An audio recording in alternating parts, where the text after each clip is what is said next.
It's a particular joy to be ministering alongside Brother PC. और मेरे लिए एक बहुत आनंद की बात है कि मैं ब्रदर पीसी के जहाँ पे वो मिनिस्टर कर रहे हैं वहाँ पे मैं भी उनके साथ हूँ। Because when I moved to Chennai from Coimbatore in 1963 is when I met him.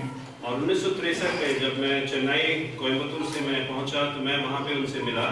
Attended his wedding in 1964. और 1964 में मैंने उनकी शादी में अटेंड किया। And it's been a joy to be meeting him. I call him Anand, which is in Tamil is older brother. और मैं उन्हें अनंत बुलाता हूँ जिसका मतलब है कि बड़े भाई। And it's a joy to see many other Anands and many other Tatas also here. और बहुत खुशी है बहुत सारे बड़े भाइयों को यहाँ पे और छोटे भाइयों को भी यहाँ पे देखकर। You know, let me say something about your conference because this is the first conference I've seen a whole generation, you know, from the youngest to the oldest. This is amazing. You don't normally come across groups like that. और एक बात मैं इस conference के बारे में बताता हूँ। शुरू की पीढ़ी से लेकर काफी बड़े लोगों तक मैंने यहाँ पे देखा है और ये बहुत अक्सर देखा नहीं जाता है। People who are newly married और जो शादीशुदा हैं अभी जो about to get married और जो अभी शादी करने वाले हैं। Wonderful. और ये वाकई में बहुत अच्छी बात है। Let's continue our celebration this morning. और हम उत्सव मनाने की उसी प्रक्रिया को जारी रखें। Remember I said yesterday that we are celebrating the being of the triune God.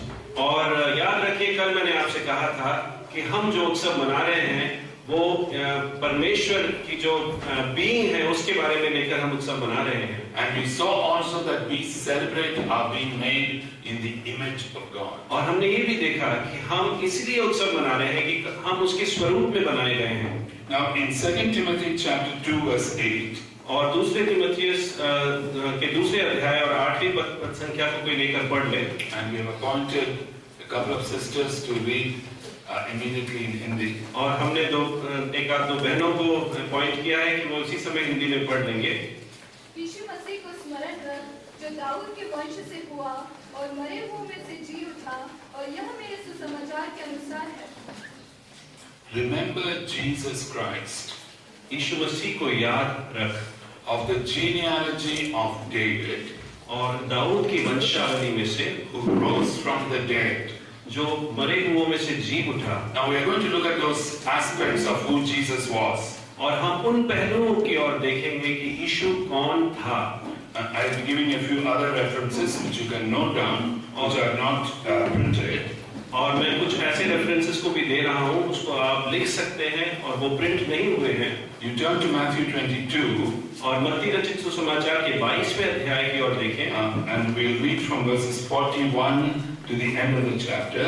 और पद संख्या 41 से लेकर उस अध्याय के अंत तक को हम पढ़ेंगे। And there you have Jesus quoting from a Psalm of David. और वहां पर हम देखते हैं यीशु को जो दाऊद के एक साम में से भजन संहिता से बोल रहा है। And he's asking a question to the Pharisees about how they could understand Psalm 110 verse 1. और वो फरीसियों से पूछ रहा है कि भजन संहिता 110 के 1 का वो किस तरह से अनुमान लगाते हैं। जब फरीसी इकट्ठे थे तो यीशु ने उनसे पूछा, मसीह के विषय में तुम क्या सोचते हो? वो किसका पुत्र है? उन्होंने उससे कहा, दाऊद का। उसने उनसे पूछा, तो दाऊद आत्मा में होकर उसे प्रभु क्यों कहता है? प्रभु ने मेरे प्रभु से कहा, मेरे दाहिने बैठ, जब तक कि मैं तेरे बैरियों को तेरे पांवों के नीचे ना कर दूं। भला जब दाऊद उसे प्रभु कहता है तो वो उसका पुत्र कैसे ठहरा? इसके उत्तर में कोई भी एक बात ना कह सका। उस दिन से किसी को फिर उससे कुछ पूछने का साहस ना हुआ। I like the last verse. This is how you bring all Q&A sessions to a close. और मुझे वो आखिरी पद बहुत अच्छा लगता है। वहीं पे हम प्रश्नोत्तरी की ये जो सिलसिला है उसके खत्म कर देते हैं। You know, this whole conversation is a very Eastern understanding of generations. और ये पूर्वी सभ्यता जो वंशों के बारे में है उसकी एक प्रणाली है। Ancestor is always greater than the descendant. और जो पूर्वज हैं जो अभी के जो जनरेशन उससे हमेशा बड़े माने जाते हैं। And here it is David who is the ancestor. और यहाँ पर दाऊद है जो पूर्वज है। And David is saying, the Lord said to my Lord, sit at my right hand till I make your enemies your footstool. और दाऊद यहाँ पे कह रहा है प्रभु से, प्रभु तो मेरे दाहिने और बैठ, प्रभु मेरे प्रभु से Now that is the interesting thing. The Lord said to my Lord. प्रभु मेरे प्रभु से. Now, who's this Mary Prabhu? Who's my Lord? और मेरे प्रभु कौन है? Jesus. Now, the Jews, now I'm speaking from the aspect of the Jewish understanding. The Jews knew that the second Lord is the Messiah. और यहूदी जानते थे कि ये जो दूसरा प्रभु है वो मसीह है. And they also knew that Messiah will be a descendant of David. और वो यह भी जानते थे कि दाऊद की वंशावली से होकर ही मसीहा आएगा. But they had a big problem here. पर उन्हें यहाँ पे बहुत बड़ा problem Because the ancestor is calling his descendant as Lord. और पूर्वज जो है वो आने वाले वंश को प्रभु कहकर पुकार रहा है. ये उनके लिए एक प्रॉब्लम थी. And that's what Jesus is asking them. और If the Messiah is a son, how can he call him Lord? और अगर मसीहा उसके वंश में होकर उसका बेटा है तो उसको वो कैसे प्रभु बुला सकता है? You know, when you look at the Old Testament, जब हम पुराने नियम की ओर देखते हैं, the doctrine of the Trinity is not clearly revealed. और जो शिक्षा है त्रिएकता की पूरी तरह से साफ नहीं है. But one thing is clear, that the Messiah was considered to be divine. और ये चीज काफी साफ थी कि जो मसीहा है वो डिवाइन है. But at the same time, the Jew could not agree how the Messiah could be humanly the descendant of David, but divinely the Son of God. और यहूदी जो है इस बात को नहीं समझ पाए कि एक मनुष्य के तौर पर वो कैसे दाऊद के वंश से है और कैसे वो प्रभु का परमेश्वर का पुत्र भी हो सकता है. How someone can be both human and divine. और कैसे ये मुमकिन है कि कोई मानव भी है और कोई प्रभु भी है. Not 50-50. और आधा नहीं. 100%, 100%. और 100%. Now we will turn to another passage in the New Testament. और नए नियम में हम एक नए पैसेज की ओर देखेंगे. John 14. और यूहन्ना रचित सुसमाचार के 14वें अध्याय 8 and 9. 8वें और 9 वचन. And here you see a request by Philip, one of Jesus' disciples, and Jesus' answer to that.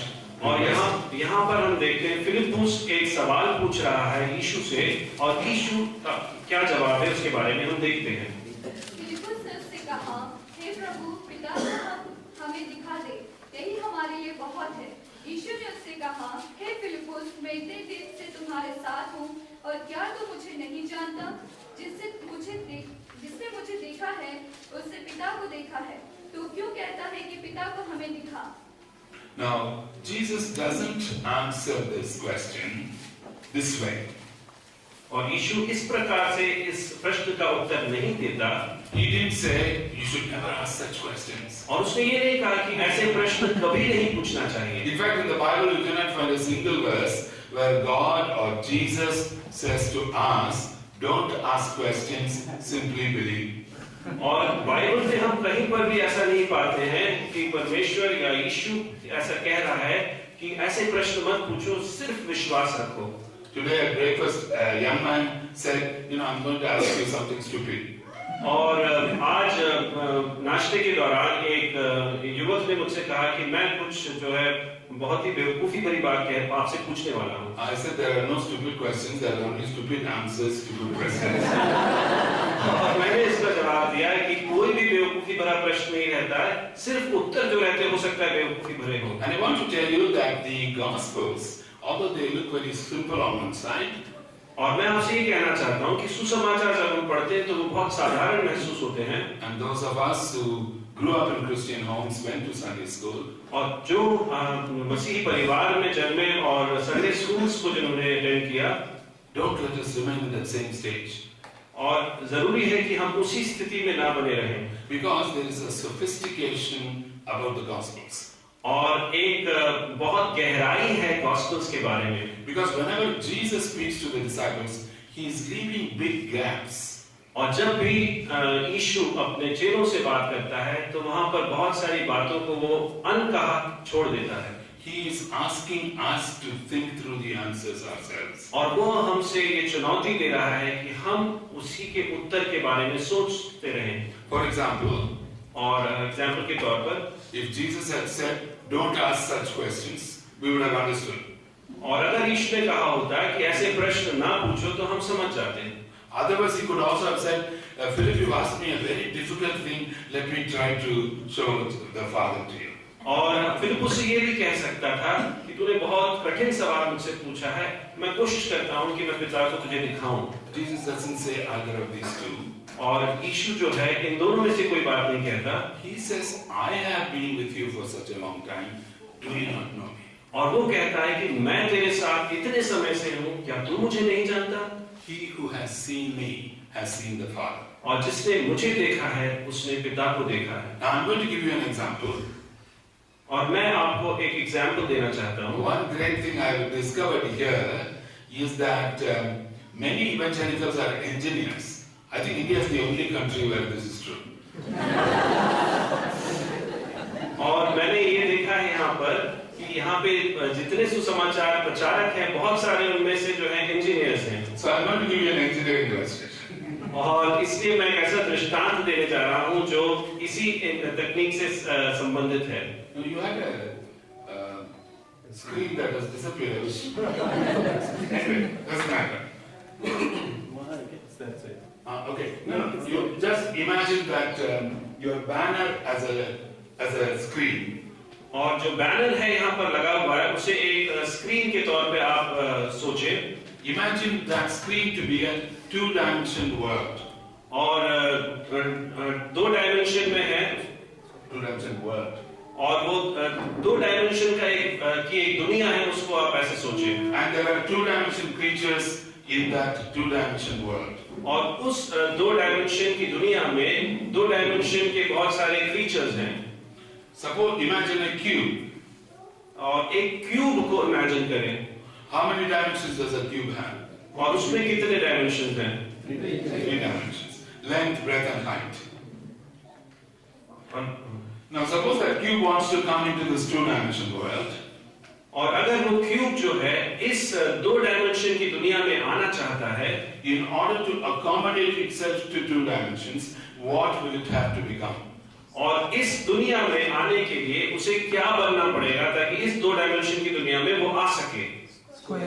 A square. Why? Because a square is the image of a cube in two dimensions. Okay?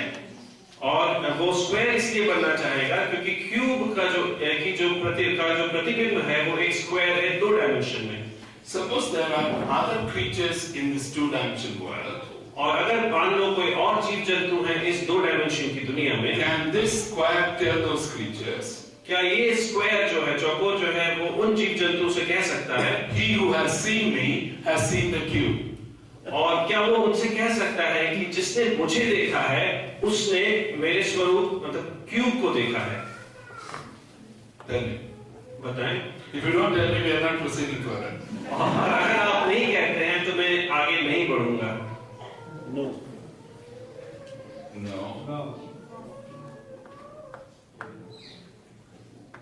You are not good engineers. Think. सोचें। Can two-dimension creatures see beyond two dimensions? No. So what is the maximum of a cube that a two-dimension creature can see? The square. Can human beings see beyond human dimensions? क्या So what is the maximum of God that human beings can see? Which human being? That's a basic point. जो मनुष्य हैं वो सिर्फ मनुष्यता में यीशु को देख सकते थे और इसीलिए यीशु उस रूप में आया। He cannot see beyond human dimensions. और वो उसके आगे होकर नहीं देख सकते थे। Because God is beyond human dimensions. और परमेश्वर जो है मनुष्य के डायमेंशन से ऊपर है, आगे है। Now come back to this cube and square. और वापस हम इस क्यूब और स्क्वायर की ओर आए। It is still 100% cube in 3 dimensions and 100% square in 2 dimensions. और अभी भी वो 100% एक क्यूब के तौर में है 3 डायमेंशन में और एक स्क्वायर के तौर पर है 2 डायमेंशन में। just as Jesus is 100% God in his divine dimensions and 100% human in his human dimensions. जिस प्रकार से कि यीशु जो है अपने प्रभुता में वो पूरी तरह से 100% परमेश्वर है और अपने मनुष्यता में वो 100% मनुष्य है. The problem that comes to our mind is to think of divinity and humanity together in Jesus as a mixture of salt and sugar, let us say. और हमारे साथ जो समस्या यह है कि हम यीशु को प्रभुता में और मनुष्यता में एक साथ एक मिश्रण होकर नहीं देख सकते, जिस प्रकार शक्कर और नमक का मिश्रण हम नहीं समझ सकते. If you mix salt and sugar in the mixture, you will never get 100% salt and 100% sugar. अगर हम नमक और शक्कर को मिलाते हैं तो हमें 100% शक्कर का स्वाद या 100% नमक का स्वाद नहीं प्राप्त हो सकता. It will be n% salt and 100 - n% sugar. और 1% उसका जो है नमक होगा और उसमें से जो बचा हुआ प्रतिशत है वो शक्कर होगा. But this is not a mixture. और ये जो है एक मिश्रण नहीं है. This is a coming together of a set and a subset. और ये एक सेट और उसके अंदर जो एक सबसेट है उसका एक साथ आने का एक इवेंट है. Now I think this is a very important aspect of understanding Jesus. और ये बहुत इम्पोर्टेंट पहलू है यीशु को समझने का. Particularly true for us Indian Christians. और जो भारतीय मसीह है उनके लिए विशेष तौर से बहुत जरूरी है. We normally get very tough with people who worship idols. और हम जो हैं जो मूर्ति पूजा करने वालों से हम बहुत ज्यादा कठोर हो जाते हैं. But remember, why do people make idols? पर आप इस बात को सोचें कि लोग मूर्तियां क्यों बनाते हैं. They want to see God in visible form. और वो इसलिए बनाते हैं कि वो अपनी आंखों से परमेश्वर का रूप देखना चाहते हैं. And that is no different from the request that Philip made to Jesus. और वो जो फिलिपुस ने यीशु से पूछा उससे बिल्कुल भिन्न नहीं है. And therefore when I speak to Hindus, I tell them, why do you have to make an image? Because God has sent someone who is His image. और मैं जब हिंदू भाई बहनों से बात करता हूँ तो मैं उनसे पूछता हूँ कि आपको एक मूर्ति बनाने की क्यों जरूरत है, क्योंकि परमेश्वर ने यीशु को उसके स्वरूप में यहाँ पे मनुष्यों के बीच में भेजा है. You investigate Jesus. और आप उसकी खोजबीन करें, यीशु की खोजबीन करें. I know that many of you here are from a Hindu background. और मैं जानता हूँ यहाँ से बहुत सारे लोग हिंदू पृष्ठभूमि से हैं. Of course, Hinduism is not one religion. There are so many schools of thought. और जो हिंदूइज्म है वो एक धर्म नहीं है, बहुत सारे धर्मों का मेल है, सोचों का मेल है. And one of those schools teach you about Vishnu's Dashavatar, 10 avatars. और उनमें से एक जो पहलू है वो सिखाता है विष्णु के 10 अवतार के बारे में. And out of those 10, only 9 have appeared. In the 10th avatar, Kalki, is supposed to appear in the और future. उन अवतारों में 10 अवतारों में से 9 अवतारों का यहाँ पर आगमन हो चुका है उनके अनुसार. एक जो 10वां अवतार है कल्कि वो अभी आने वाला है उनके अनुसार. Although there was one fellow in the border of Tamil Nadu and Andhra was claiming to be Kalki and got arrested by the police also. और एक व्यक्ति है जो अपने आप को कल्कि कहता है, वो तमिलनाडु और कर्नाटका के बीच में, और उसको पुलिस ने पकड़ भी लिया है. Now this 10th avatar is called by those people as the Purnavatar, the perfect incarnation. और जो ये 10वां अवतार है वो जो हिंदू जो है उसे एक सिद्ध अवतार के रूप में कहते हैं. And you can't imagine anything else that can be called the Purnavatar except Jesus himself. और मेरी सोच से ये परे है कि ये जो 10वां अवतार है जिसको सिद्ध अवतार कहते हैं वो यीशु के अलावा कोई और हो सकता है. And so please introduce Jesus in this way to your Hindu friends. और इसीलिए इस प्रकार से अपने हिंदू दोस्तों से यीशु का से मिलवाएं. Now let me ask you a question. और मैं आपसे एक प्रश्न पूछना चाहता हूँ. Out of the 10 commandments in Exodus 20, और जो निर्गमन 20 में जो 10 आज्ञाएं दी गई हैं, what is the number of the commandment against idol worship? और कितने ऐसे आज्ञाएं हैं जो मूर्ति पूजा के खिलाफ. What is the number of the commandment? Is it 1, 2, 3 or 4 or whatever? उसका नंबर क्या है जो मूर्ति पूजा के विरोध में है. Second, very good. Not the first. What is the first commandment? पहली आज्ञा क्या है? Too many people speaking. What's that? तू मुझे You should not have any other gods.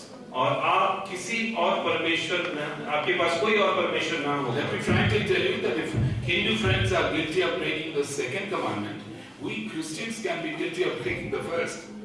और अगर हमारे हिंदू मित्र जो हैं वो दूसरी आज्ञा को तोड़ते हैं, तो हम मसीह जो है पहली आज्ञा को काफी बार तोड़ते हैं। Paul tells the Colossians that greed is idolatry. और पौल जो है कलोसियों से कहता है कि जो लोभ है वो एक तरह की मूर्ति पूजा है। Last night, Brother PC was talking about 3 lusts. और पिछले रात को ब्रदर पीसी जो है 3 अभिलाषाओं के बारे में बोल रहे थे। Lust of the flesh, और जो शरीर की अभिलाषा, lust of the eyes, आंखों की अभिलाषा, and the pride of life. You can even call it lust for power. और जो प्राइड ऑफ लाइफ है उसे हम जो सामर्थ की जो अभिलाषा है उसको भी कह सकते All हैं। lusts. और ये सब They अभिलाषाएं can all become substitutes for God. और ये सब जो है परमेश्वर का स्थान ले सकते हैं। But these idols are not visible, और ये जो है हमारी आंखों से हम देख नहीं पाते, like the Hindu idols. जो कि हिंदुओं में जो मूर्तियां हैं वैसे हम देख नहीं And पाते। we completely forget about them and we go after our Hindu friends. और ये सब जो है अपना सब छोड़कर हम अपने हिंदू मित्रों के पीछे भागते हैं मूर्ति पूजा के खिलाफ। A couple of years ago, I was in Dubai. और 2 साल पहले मैं दुबई में था। A Christian friend of mine, who's CEO of a company, brought his director, one of his directors, who was a Hindu. और मेरा जो एक मसीह मित्र है जो सीईओ था कंपनी का, वो अपने डायरेक्टर को लेकर आया जो एक हिंदू था। And he's booked in for about 2 hours. और मैं उससे करीब 2 घंटे तक बात किया। And he said, you investigate Jesus. और मैंने कहा कि तुम यीशु को खोजो। Last year I was in Dubai, और पिछले साल मैं दुबई में था फिर, in the same hotel. और उसी होटल में That Hindu gentleman came and met me. और वो जो हिंदू मित्र है वो आया मेरे से मिला। And he said, I investigated Jesus and now I believe in him. I trusted him. और मैंने यीशु को खोजा है और मैं अपना पूर्ण विश्वास अब उस पे देता हूँ। You know, you begin to see how God begins to convict people so differently. और आप देखते हैं कि किस तरह से परमेश्वर लोगों को कन्विक्ट करता है। You know, sometimes when we do evangelism, और जब कभी हम सुसमाचार का प्रचार करते हैं, we do not witness to Jesus. और हम यीशु के ऊपर हम विटनेस नहीं करते हैं। Instead, we try to bring conviction. और हम कोशिश करते हैं कि हम कायरता लेकर आए दूसरों के ऊपर। Because when you hear some of those altar calls, you feel very sorry for the people. Because the man who's speaking is really bringing conviction without faithfully witnessing to Jesus. और यीशु के ऊपर विटनेस करने के बजाय वो लोगों को कायल करने के, अपने शब्दों के द्वारा कायल करने की कोशिश करता है। If you witness faithfully to Jesus, the Holy Spirit will bring conviction to you. और अगर आप विश्वास योग्य होकर विटनेस करें यीशु के बारे में, तो पवित्र आत्मा जो है कायल करेगी लोगों को। That's how people are genuinely converted. और इसी तरह से लोग अपने आप को बदलाव लाते हैं। Now we want to look at 2 verses to support the same fact about Jesus being the image of God. और हम 2 आयतों को देखेंगे, 2 पद संख्याओं को देखेंगे कि जिसके द्वारा हमें पता चलता है यीशु परमेश्वर का स्वरूप है। Colossians 1 verse 15. और कलुसियों 1:15। वो तो अदृश्य परमेश्वर का प्रतिरूप और सारी सृष्टि में पहलौठा है। Pratirup actually in Greek image is the word is icon, which is the same word for physical images. और यूनानी में जो प्रतिरूप का जो शब्द है वो उसका नाम उसको आइकॉन कहते हैं, जिसका एक फिजिकल इमेज जो है उसका वो मीनिंग है उसका। Hebrews 1 verse 3. इब्रानियों 1:3। वह उसकी महिमा का प्रकाश और उसके तत्व की छाप है और सब वस्तुओं को अपनी सामर्थ के वजन से संभालता है। वह पापों को धोकर ऊंचे स्थानों पर महामहिम के दाहिने जा बैठा। And you find that in both these verses, the same word is used by the 2 writers to show that Jesus fully represents God to us. और इन दोनों पदों में हम देखते हैं कि जो लिखने वाले ने उसको इस तरह से लिखा है कि दोनों तरह हम परमेश्वर जो है हमें महसूस कराया गया है। Now we look at two other aspects of Jesus' incarnation. और यीशु के इनकारनेशन के एक दूसरे पहलू को हम देखते हैं। Because if you really want to celebrate Jesus अगर हम वाकई में यीशु का उत्सव मनाना चाहते हैं and worship Him adequately, और हम उसकी आराधना करना चाहते we हैं पूर्ण need रूप से, to read through the scriptures as graduates, evangelical graduates. We need to begin to see Jesus in all the dimensions given to us in scriptures. और इवेंजेलिकल ग्रेजुएट्स होते हुए हम उसको सारे डायमेंशंस में हम पढ़ते हुए हम महसूस करें। Turn to Colossians chapter 2 now, और कोलोसियों के दूसरे अध्याय की ओर हम देखें and we read verse 9. और 9वें पद संख्या को पढ़ें। क्योंकि उसमें ईश्वरत्व की सारी परिपूर्णता सदैव वास करती है। Again, sister, can you? क्योंकि उसमें ईश्वरत्व की सारी परिपूर्णता सदैव वास करती है। Okay. That is Sadev. It was seen in bodily form. और एक शारीरिक रूप में उसे देखा गया। Now I'm going to ask you a question. और मैं आपसे एक प्रश्न पूछना चाहता हूँ। At what stage in Jesus' life was the fullness of the Godhead seen in Him in bodily form? और जो गॉड है उसका जो शारीरिक रूप है वो किस यीशु के इस सांसारिक जीवन में कब देखने को मिलता है? Always. Always is a very diplomatic answer. See, because you got resurrection, you got what? Transfiguration. When Mary conceived. That is the womanly answer. That's the right one. You know, when Mary told angel Gabriel, और जब जिब्राइल स्वर्गदूत को मरियम ने कहा, let it be to me according to your word. और जैसा तू कहता है वैसे मेरे साथ हो, At that very moment, उसी क्षण the fullness of the Godhead began to live in bodily form in that unicellular zygote which is conceived in Mary's womb. Praise the Lord. और उस यूनिसेलुलर जाइगोट में उसी समय परमेश्वर की परिपूर्णता का वास शुरू हो गया। Is Jesus human now? क्या यीशु अब मनुष्य है? That's my second question. और वो मेरा दूसरा प्रश्न है। Silence. Yes, I think you are good Egypt people. Yes, because let me frankly tell you, many good believing Christians think that the moment Jesus rose from the dead and he ascended to heaven, he laid his humanity behind. That's almost like Vishnu's avatar. और कई बहुत अच्छे विश्वासी ये मानते हैं कि जब यीशु का स्वर्गारोहण हुआ उसी समय उसने अपनी मनुष्यता को त्याग दिया जैसे विष्णु के अवतार हैं। In fact, I have many colleagues in the government who were good students of Hinduism. और मेरे साथ जब मैं सरकारी नौकरी में था बहुत सारे ऐसे लोग थे जो हिंदुइज्म के बहुत अच्छे विद्वान थे। And please do some reading if you've got some good Hindu friends. Listen to them, talk to them, and try to understand where they are coming from.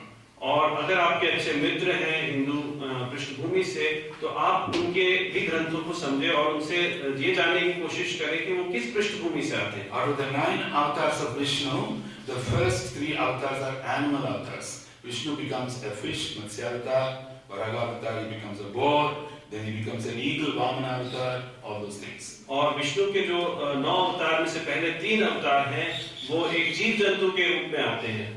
When you come to Jesus, God can only become human without ceasing to be God, because only humans were made in the image of God. और जब हम यीशु के पास आते हैं, जब यीशु के बारे में समझते हैं, तो परमेश्वर जो है सिर्फ एक मनुष्य के रूप में आ सकता था, क्योंकि मनुष्य को ही परमेश्वर के स्वरूप में बनाया गया था। Secondly, Vishnu comes into a particular yug in the form of that avatar to destroy evil. और विष्णु जो है उस अवतार में एक युग में आता है कि वो वहां पे जो बुराई है उसका नाश करे। Jesus comes into the world to destroy the works of the devil, but in order to save believing human beings. और यीशु आता है ताकि जो शैतान के काम है उनका नाश करे और मनुष्यों को बचाए। And I've asked some of my colleagues, after Vishnu's work is done in one yuga, what happens to the avatar? और मैंने अपने मित्रों से पूछा है कि जब अवतार का विष्णु के अवतार का काम पूर्ण हो जाता है तब उसके बाद उस युग के लोगों का क्या होता है? You know, one of them told me, we really have no idea. और एक ने मुझसे कहा कि मुझे वाकई में इसके बारे में कोई ज्ञान नहीं है। One said he becomes Vishnu back again. और मैंने उनसे एक ने कहा कि वो दोबारा से विष्णु बन जाता है। The other said the avatar itself is an illusion. और दूसरे ने कहा कि जो अवतार है वो सिर्फ आंखों का भ्रम है। So we do not know what happened to those avatars. और No problem like that with Jesus. और हमें नहीं मालूम कि उन अवतारों का क्या हुआ, लेकिन यीशु के बारे में ऐसी कोई भी गलत धारणा नहीं है। Let's turn to 1 Timothy chapter 2, और हम पहले तिमुथियुस के दूसरे अध्याय की ओर देखें verse 5. और उसके 5वें पद संख्या को पढ़ें। क्योंकि परमेश्वर एक ही है और परमेश्वर और मनुष्यों के बीच में भी एक ही बिचारी है, अर्थात मसीह यीशु जो मनुष्य है। मसीह यीशु जो मनुष्य है. What a lovely verse. और मसीह यीशु जो मनुष्य है, कितना खूबसूरत एक पद है। The man Christ Jesus. और मनुष्य यीशु मसीह। Now in India we still have arranged marriages, right?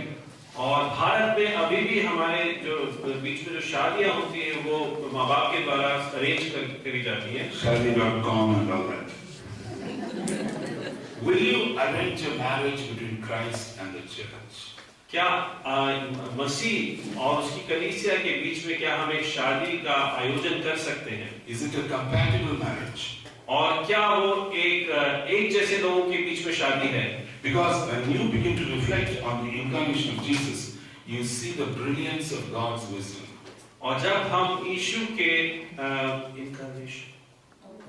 अवतार रूप को जब हम के बारे में हम सोचते हैं, तब हमें समझ में आता है कि जो विजडम है, जो ब्रिलियंस है परमेश्वर का, उसके बारे में हमें ज्ञान होता Now है। we are going to read 2 Peter chapter 1 verse 4. और दूसरा पत्रस के पहले अध्याय के 4 पद संख्या को हम पढ़ने जा रहे And हैं। then we will see how the union between Christ and the church is going to take place. और उसके बाद हम इस बात पे गौर करेंगे कि मसीह और उसकी कलीसिया के बीच में जो विवाह है वो किस प्रकार से होने वाला है। जिनके द्वारा उसने हमें बहुमूल्य और बहुत ही बड़ी प्रतिज्ञा दी है, ताकि इनके द्वारा तुम उस सड़ाहट से छूटकर जो संसार में बुरी अभिलाषाओं से होती है, ईश्वरीय स्वभाव के संभागी हो जाओ। Wow. We become part of the divine nature. Ishwariya Swabhav. We become participants in the divine nature. और हम उस ईश्वरीय स्वभाव के सहभागी होने लगते हैं। The bridegroom, और दूल्हा, God who has taken part of human nature. और वो जिसने कि मनुष्य के स्वभाव का एक प्रारूप लिया है। The church, और कलीसिया, human beings who have become partakers of the divine nature. और कलीसिया जो ईश्वरी स्वभाव है उसका उसने एक स्वभाव लिया है। You know, there is something about Christian doctrine. और जो क्रिस्तीय डॉक्ट्रिन है उसके बारे में कुछ बात है। You know, I was talking with some young people at breakfast. You know, in the mind, we should distinguish between contradictions and mysteries. और हमारे अंदर जब हम सोचते हैं तो कॉन्ट्रडिक्शन, जो विरोधाभास बातें हैं उनमें, और जो बातें हमारे सोच के आगे है उसके बारे में हमें एक जो डिफरेंस है वो महसूस करना You चाहिए। know, God will never ask you to believe in a contradiction. और परमेश्वर कभी भी एक ऐसी गलत बात पे आपको विश्वास करने पे जोर नहीं देगा। But the mysteries in the Bible, और जो मिस्ट्रीज हैं जो बाइबल में हैं, like we saw Trinity yesterday, जैसे हमने कल त्रिएकता के बारे में देखा, and the incarnation we are studying today, और अवतार रूप को हम आज पढ़ रहे हैं, we begin to see that they are not contradictions. और हम ये देखना हमने शुरू किया है कि इसमें कोई विरोधाभास नहीं है। You know, the example of the cube and square that I gave you a moment ago, और जो क्यूब और स्क्वायर का जो मैंने आपको समझाया अभी कुछ समय पहले, that does not prove the incarnation. Don't ever take it wrongly. और ये जो है अवतार के बारे में वो बताता नहीं है, वो उसको प्रूव नहीं करता। It only shows that it is not an absurdity. It is not irrational. और वो यही कहता है कि ये ऐसी कोई बिल्कुल ही असंभव सी बात नहीं है, वो संभव है। It is something in which you can believe. और वो एक ऐसी बात है जिसमें आप विश्वास कर सकते हैं। When you look at the Trinity, और जब हम त्रिएक परमेश्वर की ओर देखते हैं, we believe in three persons. हम तीन व्यक्तियों के बारे में हम विश्वास करते हैं, But we believe in one being, one substance, one vastu. और हम एक वस्तु में हम विश्वास करते You हैं। see, John 10 verse 30, और यूहन्ना रचित सुसमाचार के 10वें अध्याय की 30वें पद संख्या में Jesus says, I and the Father are one. मैं और पिता जो हैं वो एक हैं। Now, ek hai in Hindi, from that ek, you cannot guess whether it is masculine, feminine or neuter. और उस एक से हम इस बात का अनुमान नहीं लगा सकते हैं कि वो स्त्रीलिंग है, पुल्लिंग है या नपुंसकलिंग है। But when you look at our languages, for example, of Malayalam and Tamil, जब हम अपनी जो मलयालम और तमिल भाषाओं में देखते हैं, it's very clear that it's neuter gender. और ये बात काफी साफ है कि ये एक नपुंसकलिंग है। In Malayalam, it is onnam, which means we are one being, not one person. और मलयालम में वो है कि हम एक हैं। Well, that doesn't help much because onna and oruvan are two different things. Because oruvan is one masculine, onna is one neuter. Same in Tamil, ondaayirukkum, oruvanayirukkum. तो उर्वन जो है वो एक मैस्कुलिन जेंडर है और उन जो है वो न्यूट्रल जेंडर है। Let's turn to John 17. We'll read from 20 to 22. और यूहन्ना सुसमाचार 17वें अध्याय के 20 से 22 तक हम पढ़ेंगे। And there it becomes more clear. और वहाँ पर ये और साफ हो जाता है। Because Jesus is praying for us, the church, which is exactly what PC said last night, which will reflect the oneness of the Trinity. और यीशु जो है कलीसिया के लिए प्रार्थना कर रहा है जो त्रिएकता की एकता के बारे में बताता है। मैं केवल इन्हीं के लिए विनती नहीं करता, परंतु उनके लिए भी जो इनके वचन के द्वारा मुझ पर विश्वास करेंगे कि वे सब एक हो, जैसा तू हे पिता मुझ में है और मैं तुझ में हूँ, वैसे ही वे भी हम में हो। जैसे संसार विश्वास करे कि तू ही ने मुझे भेजा है, वह महिमा जो तूने मुझे दी मैंने उन्हें दी है कि वे वैसे ही एक हो जैसे कि हम एक हैं। Now, if you carefully read this passage, अगर आपने उसको ध्यानपूर्वक पढ़ा है, you will see that Jesus is not just praying for those 11 disciples alone. और आप इस बात को महसूस करेंगे सिर्फ उन 11 चेलों के लिए यीशु नहीं He's प्रार्थना कर praying रहा for है, all who will come to believe through their message. और वो उन सारे लोगों के लिए प्रार्थना कर रहा है जो उनके संदेश पर विश्वास करेंगे। That includes all of us here who have come to trust in Jesus. और ये हम सब जो यहाँ पे बैठे हैं जो यीशु पे विश्वास करते हैं उसको भी हम इंक्लूड करते हुए। And what is that prayer? और वो प्रार्थना क्या है? That they may be one. कि वो एक हो जाएं। Now we are about 120 here, और हम यहाँ पे करीब 120 लोग हैं, men and women. और स्त्री और पुरुष। How are we one? और हम कैसे एक हैं? We are EGF. हम EGF हैं, We are from different churches. हम अलग-अलग कलीसियाओं से हैं। So how are we one? तो हम एक कैसे हुए? At what level are we one? और किस स्थिति में हम एक हैं?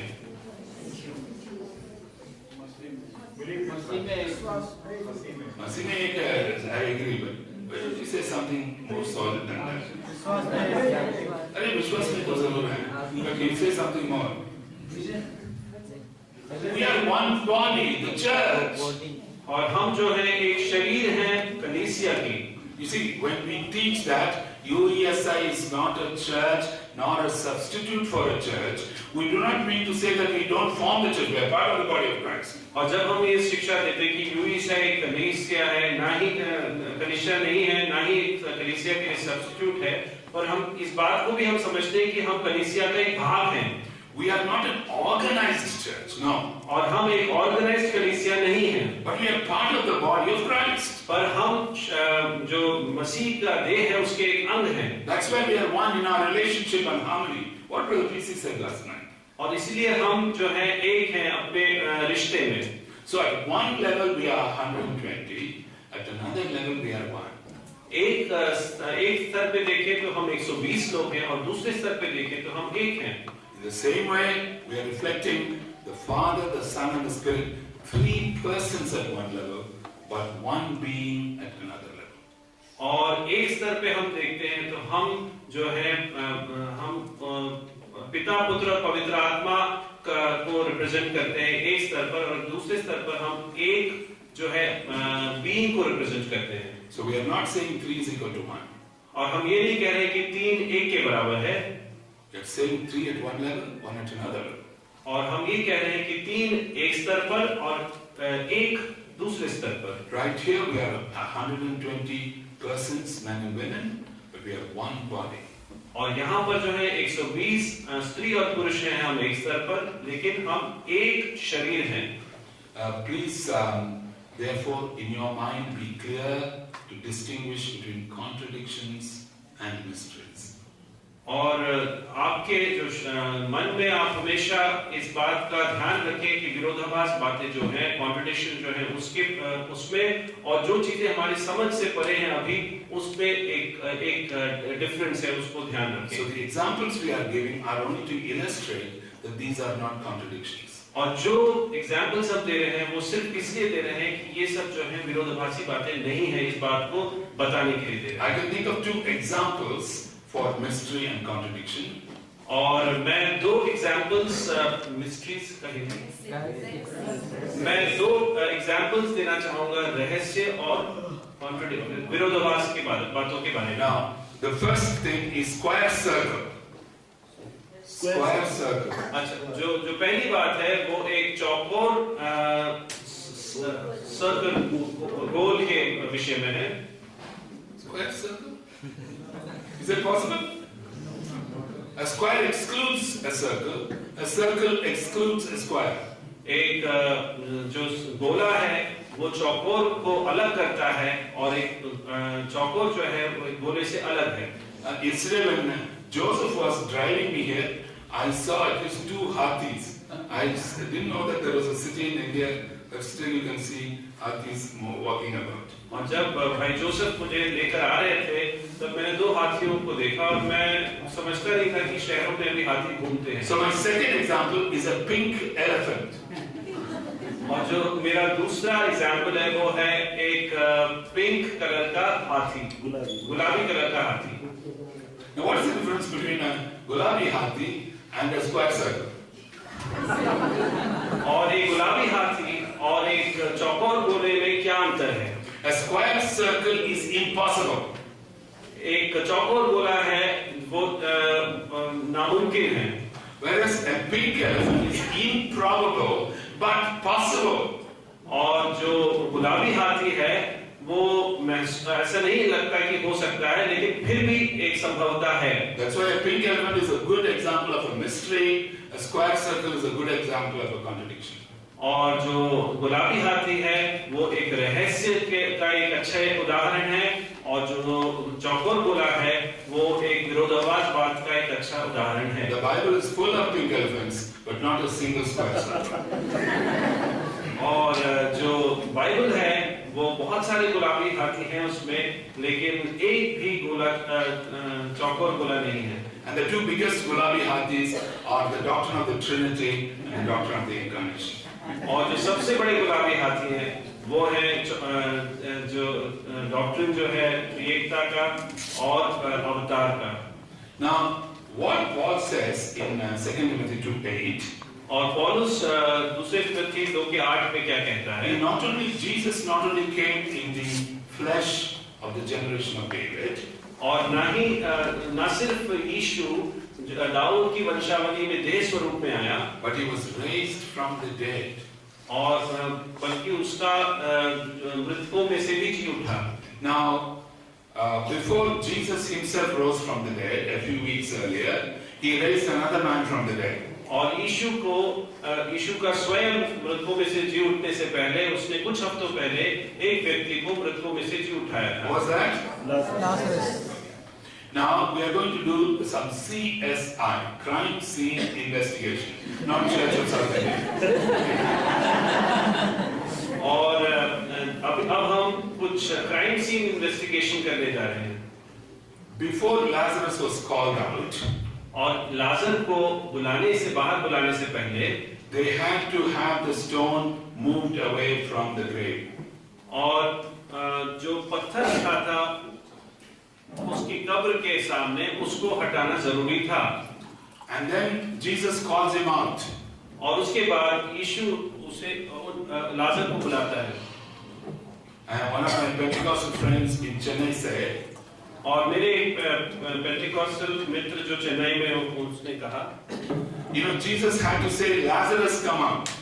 और यीशु को कहना पड़ा, लाजर तू बाहर आ। Because if he had said, come out, everybody would have come out.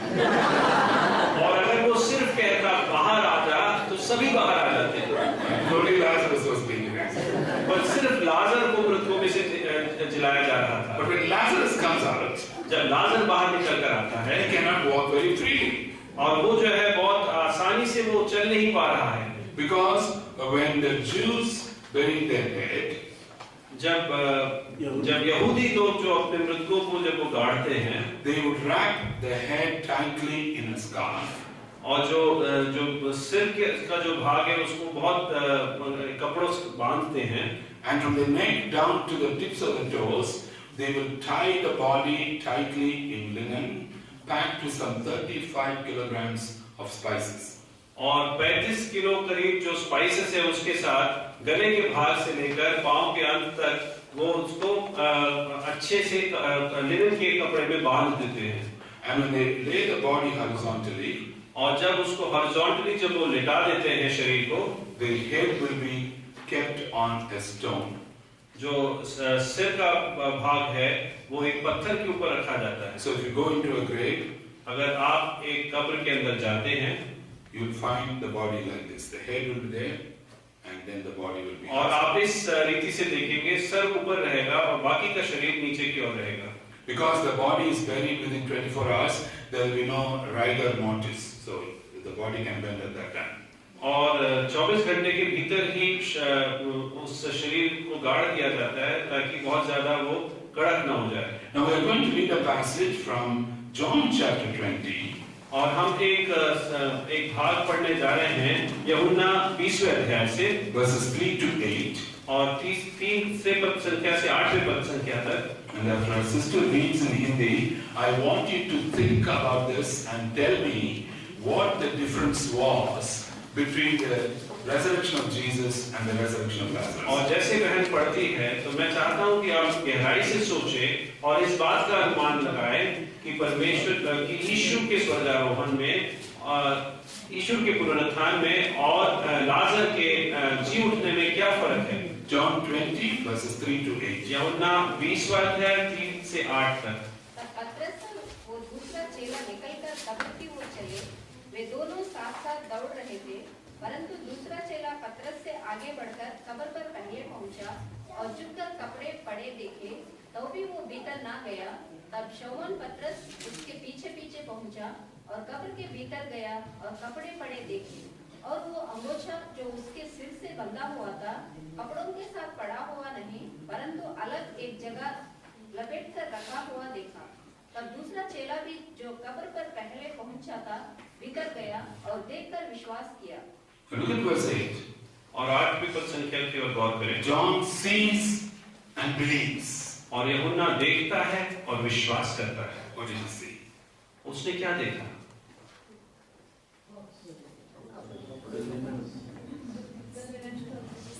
The linen. How was the linen?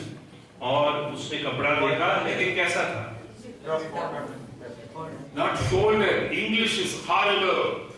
Hindi is better. I think Tamil, Malayalam are also better. Folded. No folding here. You mean to say one of these nice ladies went inside, saw the whole thing chaotic, they took the clothes nicely folded and kept it in a corner. No. That's the idea you get when you read the English. That is not at true. जब आप अंग्रेजी में पढ़ते हैं तो आपको ऐसा लगता है कि शायद इन स्त्रियों में से कोई गया और अच्छे से उसको घड़ी करके उन्होंने अलग से रख दिया। वो नहीं है। पड़े हुए. The clothes were lying. They were lying undisturbed. और बिना किसी के छुए हुए वो कपड़े वैसे ही पड़े हुए थे। The same position as the body was. और उसी तरह से पड़े हुए थे जिस तरह से शरीर रखा गया The head was on a stone, remember? और आप याद करें कि जो सर था वो एक पत्थर के ऊपर था Because the clothes around his body had collapsed like this, but the cloth around the head was still in that lapel position, not folded, rolled up, still retaining the shape of the head. और ध्यान से जब हम सोचते हैं इसके बारे में जो पत्थर के ऊपर जो कपड़ा रखा हुआ था जो सर के भाग का था वो उसी प्रकार से रखा था और जो शरीर के भाग का था वो नीचे की ओर रखा था So when John sees it, जब यूहन्ना उसे देखता है he sees the body collapsed like this and the cloth around the head. और जब यूहन्ना देखता है तो वो देखता है कि जो सर के तरफ जो बांधा हो तो वैसा ही है और जो शरीर की ओर है वो कोलैप्स हो कैसे पड़ा हुआ है And he sees and believes. और वो देखते ही विश्वास करता है What happened to the body? और उस शरीर का क्या हुआ It could go through the clothes, वो कपड़ों से होकर गुजर गया it could go through the stone, और उस पत्थर से भी होकर गुजर गया it could come through the walls of the room, और उस ऊपरी कमरे के भीतर से के दीवार के भीतर से वो आ सका and appear to the disciples. और वो शिष्यों को दिखा But he could be touched, और उसको महसूस भी किया जा सकता था he could eat. और वो खा भी सकता था Now it's very important for us to recognize और ये जरूरी है कि हम इस बात को समझें that the stone was rolled away by whom? कि उस पत्थर को किसने हटाया था The stone at the mouth of Jesus' grave.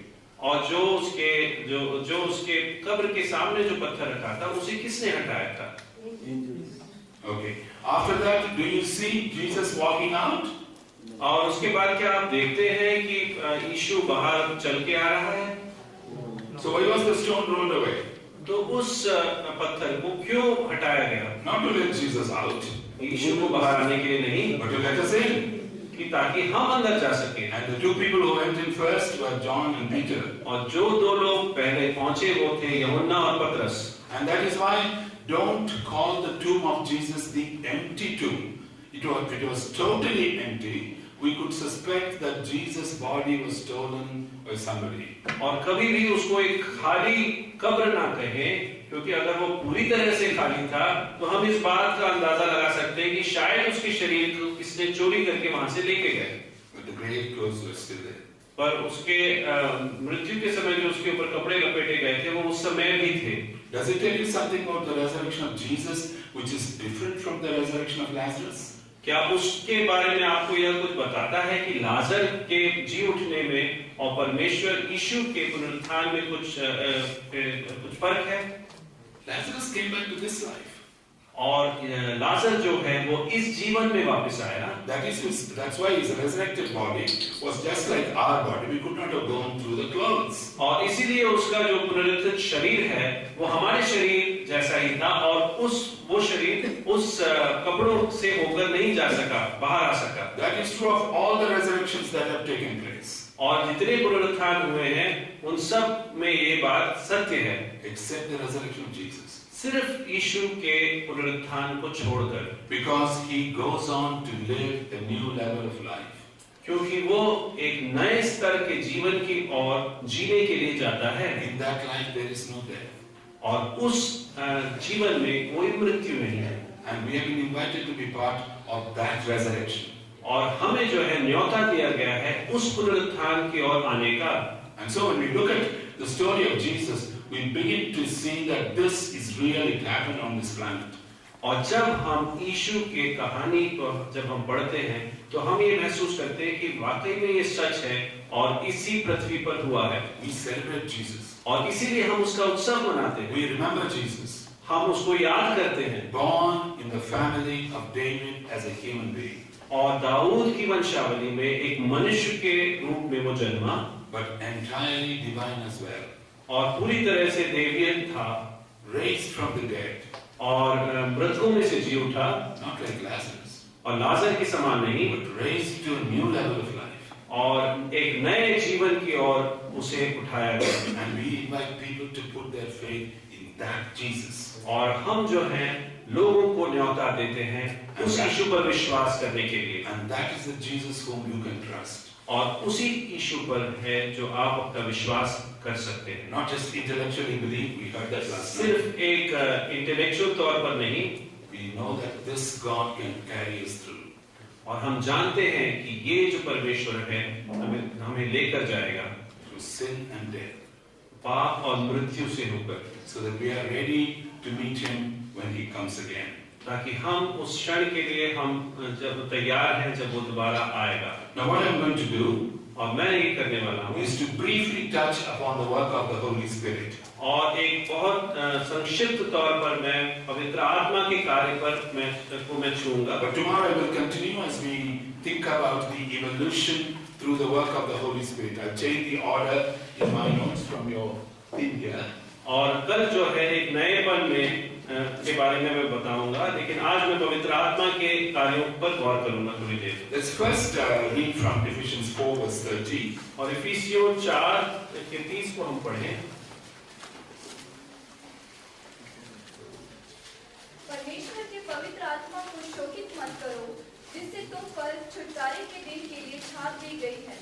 Now please remember that in the letter to the Ephesians, और इस बात को याद करें कि जो पत्र लिखा गया इफिसियों के लिए, Paul speaks about the role of the Holy Spirit as sealing us to the day of redemption. और पौलुस जो है पवित्र आत्मा के कार्य के बारे में कहता है कि हमारे ऊपर मुहर लगाई गई है। We'll also look at another aspect of the Holy Spirit's work. और हम एक और पहलू देखेंगे पवित्र आत्मा के कार्य का। You can make a note of it because I have not given that reference here. और उसको आप लिख लें क्योंकि उसका रेफरेंस मैंने यहाँ अपने नोट्स में नहीं दिया है। Romans 5 verse 5. और रोमियो 5वें अध्याय की 5वीं पद संख्या। और आशा से लज्जा नहीं होती, क्योंकि पवित्र आत्मा जो हमें दिया गया है, उसके द्वारा परमेश्वर का प्रेम हमारे मन में डाला गया है। Okay. And we are also going to look at a third aspect of the Holy Spirit. और पवित्र आत्मा के एक तीसरे पहलू को भी हम देखेंगे। And that you will see in Galatians chapter 4. गलातियों के 4थे अध्याय। I'll give you the verse in a moment.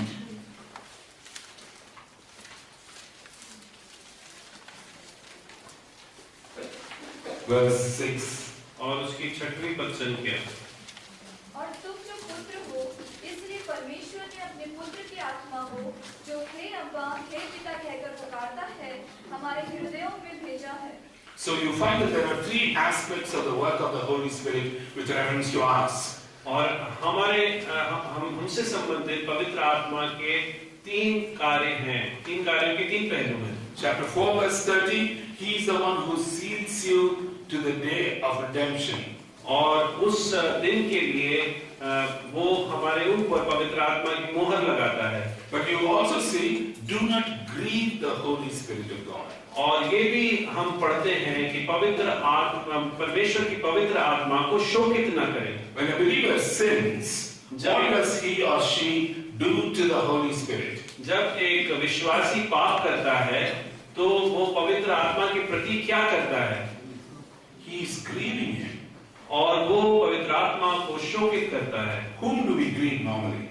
और हम किसको शोकित कर सकते हैं? Can you grieve somebody who hates you? क्या आप किसी ऐसे व्यक्ति को शोकित कर सकते हैं जो आपको से नफरत करता है? No. You can only grieve someone who loves you. आप उसी को शोकित कर सकते हैं जो आपसे बहुत प्रेम करता है। And so you find that the relationship that the Holy Spirit brings to us with God is a relationship of love, a relationship of sealing. और तो हम देखते हैं कि जो पवित्र आत्मा जो परमेश्वर और हमारे बीच में एक रिश्ता लेकर आता है, वो एक प्रेम का रिश्ता है और एक मोहर लगाने वाला रिश्ता है। In Romans 5:5, we see that the Spirit of God pours the love of the Father into our hearts. और हम रोमियो 5:5 में देखते हैं कि जो परमेश्वर की पवित्र आत्मा है, वो परमेश्वर के प्रेम को हमारे अंदर उड़ेलती है। In Galatians 4:6 we see that it is through the Holy Spirit that we are given the enablement, we are being enabled to call God as Father. और हम गलातियों के 4:6 में देखते हैं कि पवित्र आत्मा के द्वारा ही हमें परमेश्वर को अब्बा पिता कहने को बाध्य करता है। Now remember what I told you yesterday. और कल जो मैंने आपको कहा वो सोचे, Although God calls himself the father of his people in the Old Testament, और परमेश्वर जो है अपने लोगों का पिता कहता है पुराने नियम में, a Jew or a Jewess did not have the courage to call God as father. और एक यहूदी पुरुष या स्त्री को ये हियाव नहीं था कि वो उसको पिता कहकर पुकारे। There are only two references in the whole Old Testament at the end of the prophet Isaiah. और सिर्फ दो रेफरेंसेस हैं पूरे पुराने नियम में, इज़ाइया नबी के पुस्तक के अंत में, where the nation of Israel addresses Jehovah as father. जब जो यहूदी जो इजरायली राज्य है वो पिता कहकर परमेश्वर को पुकारता है। But now today our privilege is to be able to call this God as father because of this intimate relationship through God the Holy Spirit. और आज ये हमें नसीब हुआ है कि हम उसको पिता कहकर पुकारें, क्योंकि पवित्र आत्मा हमें यह प्रेरित करती है और पवित्र आत्मा के द्वारा हमारा ये रिश्ता हुआ है। And that is why the Holy Spirit is the spirit of relationship. और इसीलिए जो पवित्र आत्मा है वो एक रिश्ते की आत्मा है। You remember we read John 17:20-22 sometime back. और आप याद करें कि हमने यूहन्ना 17 का 22 पढ़ा था, 20 से 22 पढ़ा था। Where Jesus prays that they, believers, should be one, even as we, the Father and the Son, are one. जैसे यीशु प्रार्थना करता है कि जो विश्वासी वो एक हो जैसे पिता और पुत्र एक हैं। The Holy Spirit is not mentioned in those और verses. उस समय पवित्र आत्मा के बारे में कोई जिक्र नहीं है। But He is the one through whom the Father and the Son are one. पर वही है जिसके द्वारा पिता और पुत्र एक हैं। And it is the same Holy Spirit through whom all of us believers from different parts of the state and even from other places, we are one body. और उसी पवित्र आत्मा के द्वारा ही हम विश्वासी जो अलग अलग जगह से आए हैं, उसी के द्वारा ही हम एक देह हैं। I'm going to close now. और मैं अब समाप्त करने But वाला हूँ। I want to tell you, that's why in all our EJF sessions, we have something called doctrine and something called practical session. I don't believe in this division at all. All doctrines are practical, and if a doctrine is not theological, if your practice is not theological, you throw that practice out. और हमारे youth circles में ही ऐसा होता है कि doctrines और practical talk को अलग अलग किया जाता है, लेकिन जितने डॉक्ट्रिन्स हैं वो सब प्रैक्टिकल्स हैं, और अगर ऐसा कुछ है जो प्रैक्टिकल नहीं है तो उसे बाहर फेंक देना चाहिए। Because I am supposed to be doing some practical sessions today and tomorrow. और क्योंकि मैं आज और कल कुछ प्रैक्टिकल सेशंस का भी मेरे ऊपर जिम्मा है। Don't ever separate the two. That's a problem with physics and chemistry, where you do theory and practice, not the same. और फिजिक्स और केमिस्ट्री में ये जरूर हम कर सकते हैं कि थियरी और प्रैक्टिकल को अलग अलग कर सकते हैं, लेकिन मसीहत में ऐसा करना ठीक नहीं है। You study something in the class and you do something else in the laboratory. आप क्लास में कुछ पढ़ते हैं और कुछ और आप लेबोरेटरी में करते हैं। Not in the Christian life. और मसीही जीवन में ऐसा नहीं है। What you study keeps influencing your behavior. और जो कुछ आप पढ़ते हैं वो आपके स्वभाव को निरंतर प्रेरित करता रहता है। So I'm going to continue this study of the Spirit into the transformation of our lives, which will be our subject tomorrow. और जो पवित्र आत्मा का जो अध्ययन है उसमें हम एक ऐसे पहलू को देखते हैं जिसके द्वारा हमारा जो जीवन है वो बदल जाता है। Let's pray.